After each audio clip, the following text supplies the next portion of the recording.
We're going to continue through our book of Joshua that we're working through together as a church family.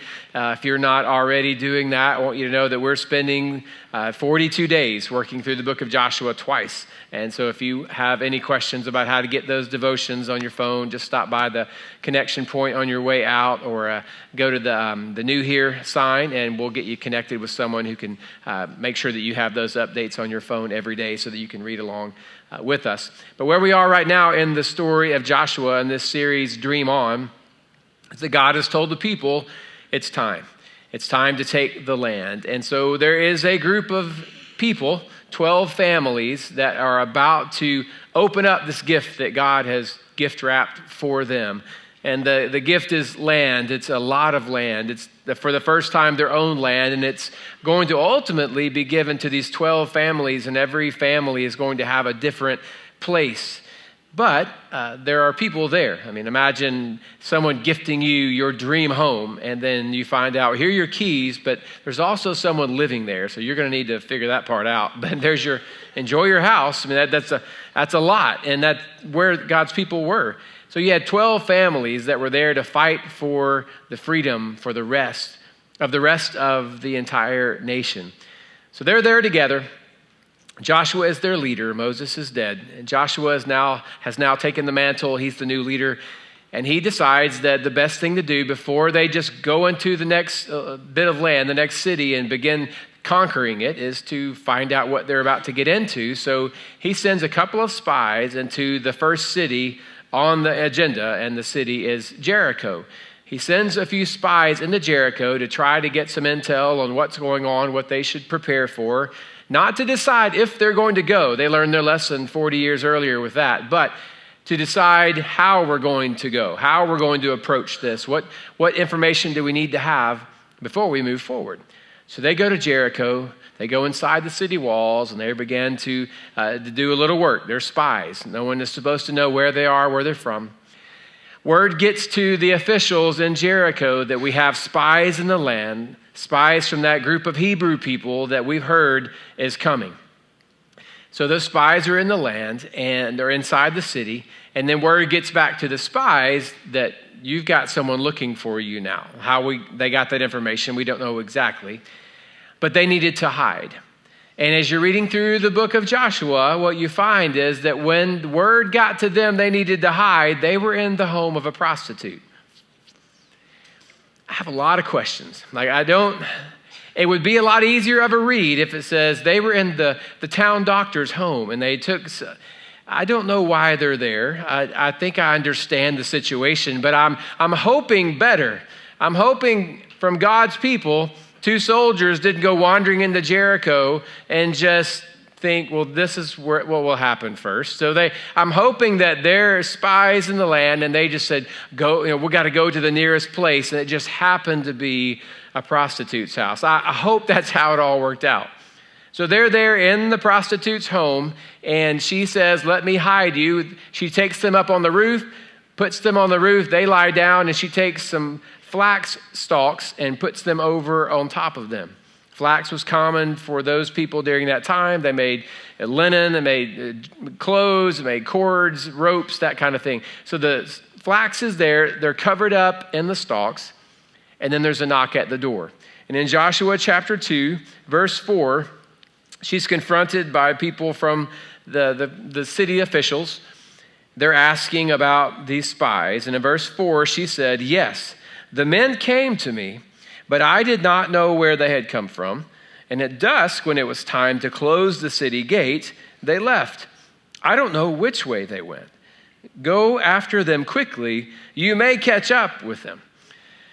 So she tells them, yeah, I saw some guys. I don't know Hebrew people. I don't know where they're from. They just came, and now they're gone. And if you run fast, you might be able to catch them on their way back to their people. So the officials took Rahab at her word, and they took off after the spies. Obviously, they're upstairs on her roof, hiding out. So another question is, why would you help them out? I don't know that we're ever truly going to understand exactly why they chose to be there, but I do think we can understand the next why. Why did she choose to hide them? How would it have helped her? If she was found out, she would have lost her life. So why would she go to all this trouble?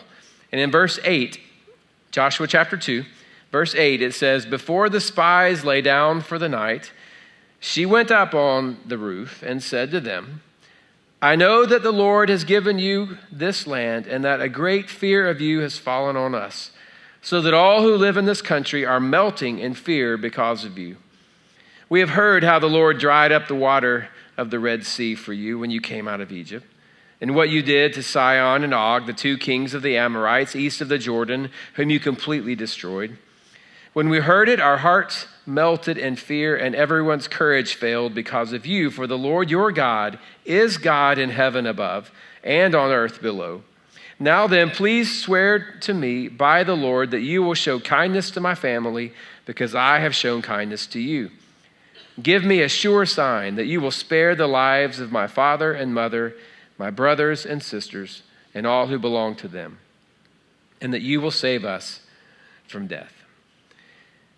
So God was doing something with Israel, but everyone was feeling it. When God was on the move and began to work through those people, it touched everybody, and everybody started to feel the effects. In the old days, there were war drums, and you could literally hear an army coming, and you knew it was time. And I don't know that they had drums playing yet because they were still trying to gather some information, but Jericho was feeling the rumble already. They had heard about the people of Israel. They had heard about these descendants of this man that they had called Israel, who we knew as Jacob, and God changed his name. They heard about how they came out. They heard the Red Sea. They knew some of those stories. Didn't understand the details. They surely didn't know their God, but something was up, and they were feeling it. And when God is on the move, there is no way to miss it. You can try to ignore it. You can turn your back on it. You can refuse to accept it, but there's no way to just not know it's happening. And when God's people, even today, when you and I make the decision that we're going to walk by faith as God's people were doing, we're going to follow God, we're going to trust him in this moment, and we're going to allow our lives to go into the great unknown, all for the sake of being faithful to him, it's impossible to deny that as well. And God has lit a fire in many of your lives, and you have spent the last 5, 10, 15, 20, 30 years trying so hard to hide it. Because it's easier to hide it than to explain it. It's easier to hide it than to try to deal with the unknown afterwards. And we just hide the fire. And as a result, no one is being forced to move. No one is being forced to make a decision. No one's having to do anything. They can be around you all they want to because you don't in any way affect them with your faith because you're trying to hide it. But if you would allow God to do his work in you, to take those steps of faith, then people have to make a decision at that point. How am I going to handle this? Because it's obvious that he is seeing things differently than me. I don't respond to chaos the way he is responding to chaos. I don't respond to being hurt or betrayed the way she responds to being hurt or betrayed. I don't respond to the unknown the way they do. There is something that is different. It doesn't mean I have to have it, or I have to agree even, but I cannot ignore it. Oftentimes when we think about people that are living in the dark, we feel like they've chosen it. Why would anyone choose to be so evil? When we look around on our phones or on televisions or just in life and we see this, we act as if people are choosing darkness, and they are not choosing it. It's a default. Darkness is our default when you don't decide anything. You don't make a decision, that's where you go. Someone who's living in darkness and is living a life that is pretty much characterized by evil, they haven't necessarily made the choice to do that. They've just made the choice not to live in the light. Darkness is our default. The question is not, how could there be bad things in such a beautiful world? That is not the question to ask. The question is, how in the world can anything redeemable and great be evident in a world that is this broken and is dying? That is the question to actually ask. We often approach it thinking everything is good, but then there are some bad people that make bad choices. That is not the case. The world is dying, and death and sin reign, And then every now and then, there are men and women of God who step up and say, I'm going to follow him regardless. And a little light shines. And you can't ignore it. You don't have to look at it like the sunrise. You can sit on a hill, the sun comes up, you can just turn your back on it all you want to. But it's happening, and it's evident, and it's changing everything around you. And when God's people step out, as God's people were doing here, there's no way to ignore it. There's no way to deny it. You can just not join up. You can say, I don't agree with it, but there's no way to say it's not actually happening. So choices have to be made when the church is on the move. Choices have to be made when you and I begin to take steps of faith. Well, Jericho and the rest of the people had to make a decision now. This army of God, this army of justice is coming, and they think this is their land, and we've got to make a decision. Either we're going to stand in defiance of it, and we're going to believe that the life that we've created is going to protect us, or we're going to have to submit and surrender before we're destroyed, which is the question a lot of you have to ask too. Chaos is coming, stuff happens, life begins to crumble around you, and you can either stand and say, this life I've made is going to save me, protect my family, or whatever my dynamic is, or to say, I can't do this on my own. I cannot do this without God's protection around me. Most of the Jericonians, I don't know if that's a word, most of the people of Jericho decided that they were going to trust in what they have done, trust in the gods that they have been praying to, trust in the lives that they've created for themselves. But Rahab, on the other hand, thought, I don't have as much faith in my own ability to protect myself. I don't have enough faith in my own ability to protect my family. She lost confidence in her own position and said, I am going to choose to surrender. So she goes to these spies and begins to try to ask for help. She says, when you come back, because I know judgment is coming, I know justice is on the way, when it's here, please just spare me, my brothers and my sisters, my dad and my mom, please just spare me. So she has a reason. It's desperation. It's not just, I believe your God is bigger than mine. It's, I don't want to die. So will you please help me in this moment? So she makes the deal, and she says, will you save me? And the men say, if you do not tell other people about us, if you don't rat us out here, if you don't tell others where we are, if we can escape here, go back to our people, then when we come back, we will do this. They had this little stipulation. They said, we want to be able to find you. It's going to be weird if we know where the prostitute lives. So let's just say we don't know where your house is. So why don't you take a red cord, a red rope of some sort, and hang it in your window, and we'll come back and we'll be able to find it that way. So she says, okay. We read on in verse 17. The men speak, and they say, this oath you made us swear will not be binding on us, unless when we enter the land, you have tied this scarlet cord in the window through which you let us down. And unless you have brought your father and mother, your brothers, and all your family into the house. If any of them go outside your house into the street, their blood will be on their own heads. We will not be responsible. And for those who are in the house with you, their blood will be on our head if a hand is laid on them. But if you tell what we are doing, we will be released from the oath you made us swear. Agreed, she replied. Let it be as you say. So they've made this agreement. Everybody in your house, if you'll stay inside, will be there to protect. If they go out, they're on their own. But if they stay inside with you, when the time comes and judgment rolls through, when our army gets here, everybody's going to die except your family.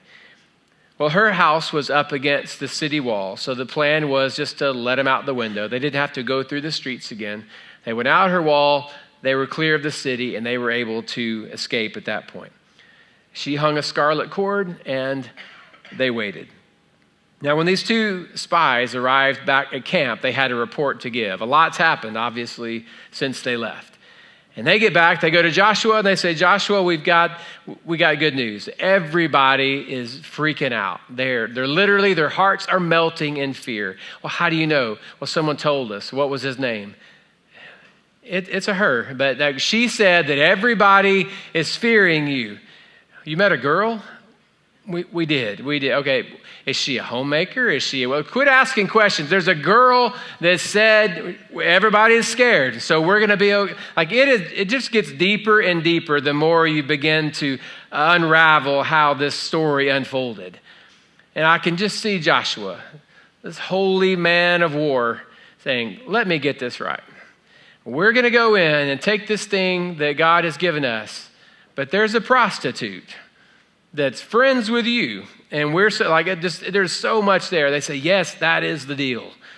So they're prepared. Joshua knows what's going on. Now, we're not going to jump ahead too far because there are some things that happen between now and then that are really powerful. We'll look at the next couple of weeks. But I do want to skip ahead.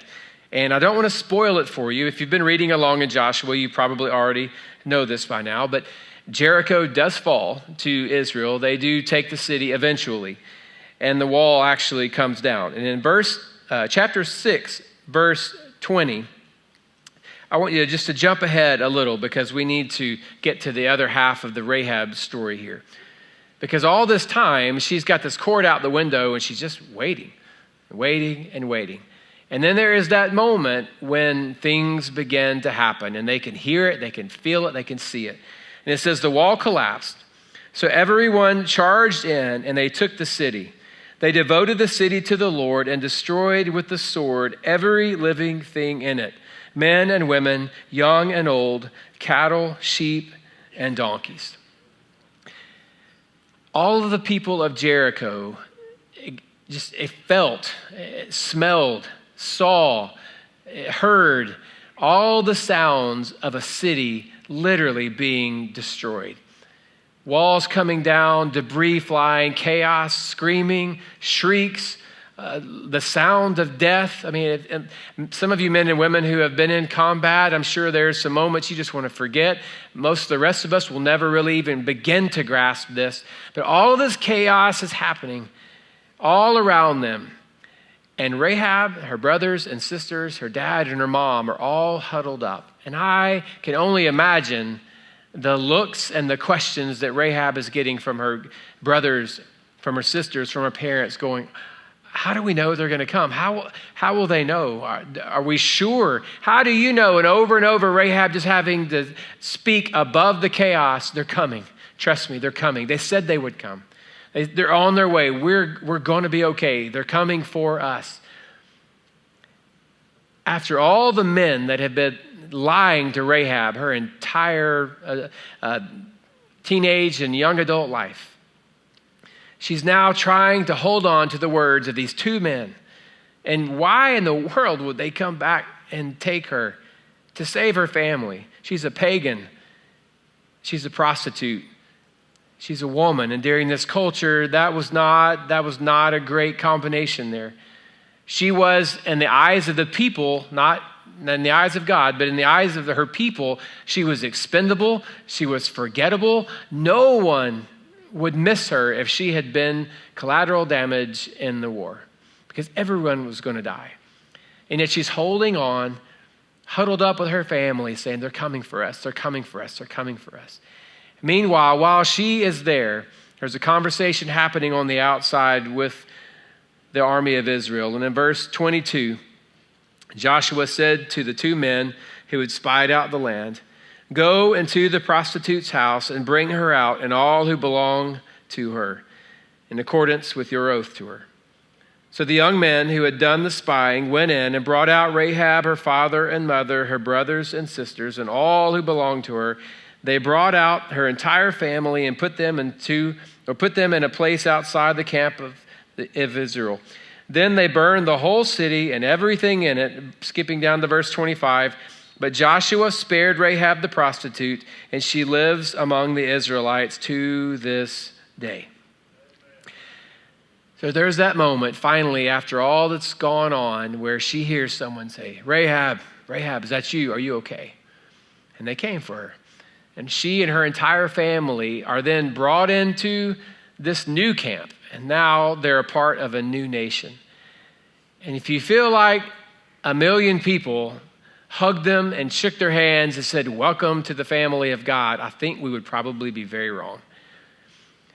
So here they are, this prostitute and her family brought into this new group.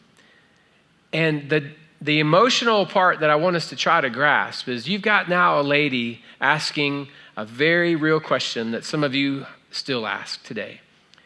Am I a part of this because God is love, or am I a part of this because God loves me?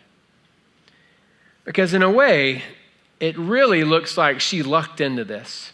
I'm not saying I believe in luck, I'm just saying how it looks. It looks like she just kind of got in. She helped this guy out, therefore she got in. So God's bound to help her out now because his own people made this promise. They made this promise because she was going to help them escape. It was really, I'll do this for you, you do this for me. Is she there because God is love and he just has to keep his word, or because God loved her? Knee jerk says it's the first, but those of us who have known Jesus very long may want to step back and say, hold on a minute. Maybe not. Now, more than 1,000 years later, Jesus shows up on the scene, born in the city of David, Bethlehem. And that was very important to the people of Israel because the prophet said that he was going to be in the line of David. The Messiah was coming, someone who would be on David's throne, but he would establish it forever. And if you go back into David's lineage, you'll see that David's dad was Jesse. Jesse's dad was Obed. Obed's dad was Boaz, who was married to Ruth in the Old Testament scriptures. And then Boaz's dad's name was Salmon, but as you and I would say, salmon, the fish. Like, that was his dad. And it's pretty insignificant, other than it's just kind of a goofy name, until you begin to dig a little bit more. Because when you get into Rahab's story, Rahab could have just said, my family and I will be second-class citizens in the family of God, and we'll just stay at the back. Just find a little place for us once the wars are over with, and we'll just stay here until our time is over. Or she could try to make the best of what hopefully was not a mistake or even an accident, but was something God did on purpose, and try to allow herself to be a part of the family. And if you dig into it, you'll see that Rahab actually joined the family of Judah. I don't know that she got the pick, but she ended up in the family of Judah, one of the 12 families. So she's there, and at some point along the way, she came home and told her dad, I've met a guy. The cynical part of me wants to go, Dad said, another one? But I met a guy. And she said, I love him. He said, what's his name? She said, that's kind of weird and goofy. It's Salmon. So as the entire world looked at this girl and just saw a worn-out prostitute, somewhere from the throne, Jesus looked down and said, eventually, that's going to be my great-great-great-great-great-great-great-great-great-grandmother. And there are times when we feel like the whole world and even heaven just looks down and sees a worn-out, barely got in. How did you make it in? I'm almost embarrassed that you're one of us, but God is love, so we can't turn you away kind of person. And that is not the way God looks at it. Rahab was not accidentally a part of God's story. God wrote her into his story on purpose. He put her there. And no matter how you feel about yourself, I'm telling you, you are here for a purpose. I don't know if you even know a prostitute, and please do not raise hands. But we do know people who feel the way Rahab felt all around us. And their assumption is we want them to be a part of our thing for our own benefit. So you can join this ride so that we can grow, or we can add, or we can be a part of this, It has very little to do with that, because ultimately the big mission is still the small mission.